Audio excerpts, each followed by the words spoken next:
Hi, and welcome to TTELT, Teaching Tips for English Language Teachers, a program of educators worldwide. I'm your host today, Melanie Gobert. Hello, everyone. This is Melanie Gobert, your host for today's episode of TTELT, Teaching Tips for English Language Teachers, a program of educators worldwide. Joining us today is Hannah Haase, language teacher, author, and pedagogical mentor at Robotel. Today, Hannah is going to talk to us about successful language teaching with technology. Hi, Melanie. Thank you so much for having me. So language teaching and technology, I think is a big topic. And I think there's a lot of fear when it comes to language teachers of like, hey, I don't want AI to take over my job, or I don't want to be replaced by technology. And so I wanted to come on today and talk about it because I really want to ensure that people feel comfortable in incorporating technology without it taking over. So I've been approached by a lot of teachers before, just because I work for a language teaching and digital publisher. And we kind of have all of our activities in a platform. So instead of the traditional workbook, you get all the activities that you can assign to your students in a platform, which auto-grades a lot, gives you a lot of chances of having your students record and speak. And therefore, a lot of people are like, how do I successfully kind of like switch from this traditional textbook workbook situation to including technology without it taking over my job and without it being kind of just busy work? You know, we want to make sure that what we assign to our students or the technology that we do incorporate is meaningful and not just something that they kind of like self-study. It should really help us in our teaching and in our students' journey. So we've had a lot of teachers that say, oh, I have so many resources and worksheets already that I created. Now, if I switch over to like a digital thing, how can I still use that? Or they already spend so much time on screens and, you know, swiping and this and that. So how can I really ensure that I'm not just overloading technology on my students? And yeah, like I said, what can I really use with my students? What is out there that is good and not just busy work, or I don't want to find a new website for a new topic all the time.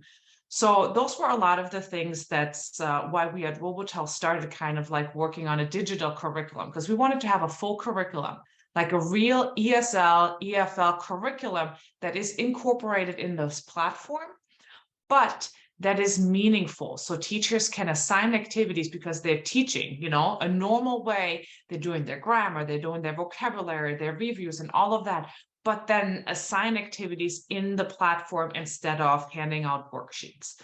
Like I said, it helps. Technology can really help grading because there is multiple different activity types that you can easily use, which are auto-graded in a platform, whether that is our platform or a different platform. You know, there's things that can auto-grade multiple choices or fill in the blanks or matching activities or like kind of like fill in the chart kind of situations or anything that's jumbling. When you talk about vocabulary or sentence structure, you do sentence jumbles or word jumbles or all of that. So technology can really be a nice tool for us teachers, but also our students, to give them a variety of different activities to keep them engaged, to keep them motivated, but then help us as teachers too, to be able to say, you know what, you guys are working on this while I work with my group over here on something that they need to review. So I'm keeping the rest of the class busy in a meaningful way, something that fits my curriculum and my teaching at this point, while I work with some of my students that need a little bit more help. So I think when it comes to teaching with technology, the importance is to find a good balance. You don't want technology to take over, but you also don't want to not have technology at all. So let's say we go through a sample lesson. My warm-up would be some kind of game. like paper, pencil, use the board, like no technology. That kind of like a warm-up game is always fun for the students to do. Then let's say you dive into your grammar. You can use technology. There's some great grammar videos out there that you can use, but you still do the main teaching. However, let's say your students want to review something, why not give them a couple of grammar videos that they can review at home? So here, technology can assist students when they want to review a grammar concept. And then some individual practice. Let them practice individually on a couple of activities with technology, then bring it back to like the full class. Let's do a grouping or pairing activity where you work with your partner and you talk about what you just did. So like finding this kind of balance of do a little bit of technology, but don't do all just technology.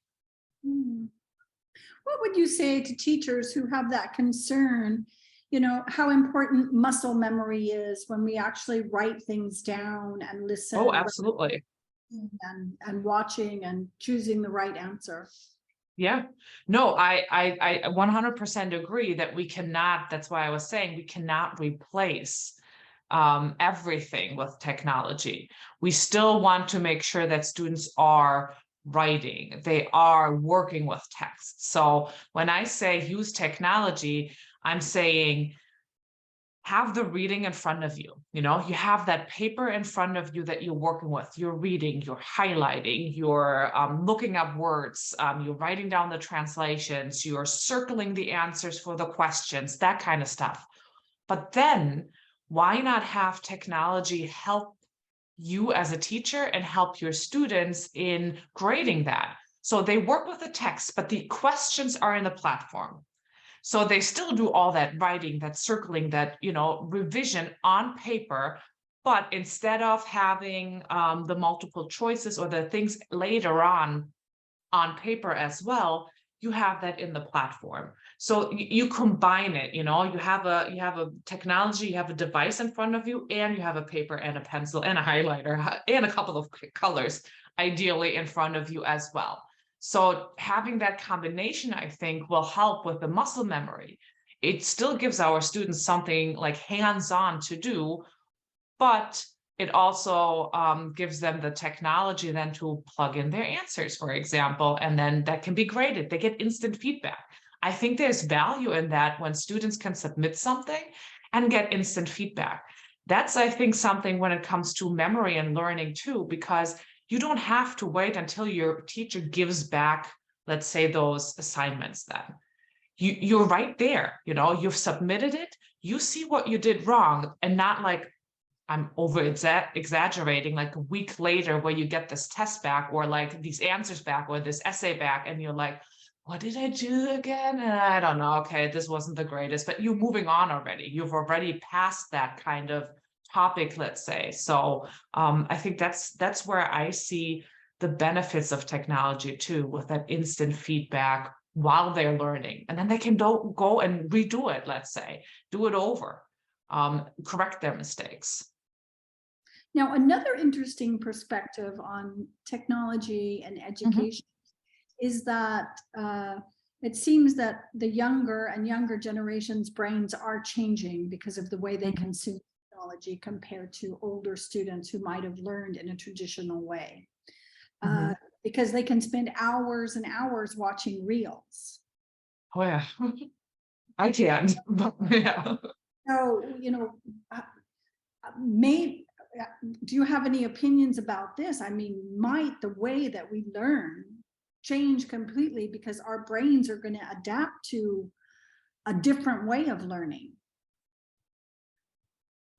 I believe so, even though I don't want it to, if that makes sense. Like if I think about my own kids, they're 5 and 6, and I am so happy that they barely use technology in school. I really don't want them to. And I'm so grateful that we have a school that also still focuses on writing and holding a pencil and all of these fine motor skills that these kids have to learn in order to do that. And same for their brains. I want their brains to learn these techniques first. If you never learn how to highlight something or how to scan a text for like the answers or the words that you're looking for, I don't know how you're going to do that on simply a screen. So I'm an advocate, if I may say so, for incorporating technology and language teaching later on, middle and high school, after these kind of fundamental skills are laid, where students know what a paper is, when they know how to hold a pencil, when they've learned these basic skills and techniques of working with texts, of scaffolding, like all of that, I think should come first. So I hope that there's enough teachers out there that still care about that when it comes to elementary and kindergarten and all those kind of teachings. But I also know that there's a lot of pressure. I do understand that there's a lot of pressure. There's a lot of things out there that are given to teachers and say, here, make this fun, use the smartboard, use this tablet, use. Again, find a good balance. Yes, every once in a while, it's probably not bad to do this, but I really, really hope that our focus stays on teaching them the fundamentals and all those fine motor skills first. Thank you so much. I'd have to say I agree with you 100%, Hannah. On behalf of TTELT, a program of educators worldwide, I'd like to thank you very much for joining us today with your expertise and some useful insights into how we can incorporate technology into our teaching in a good way. Thank you so much. Thank you, Melanie. It was a pleasure. Thank you for joining us today. Share with us how you are using these tips. Leave us a comment or voice message on social media or at ttelt.org. Thanks for joining this episode of TTELT, brought to you by Educators Worldwide. Follow, like, and subscribe to TTELT on your social media, and try a new teaching tip today.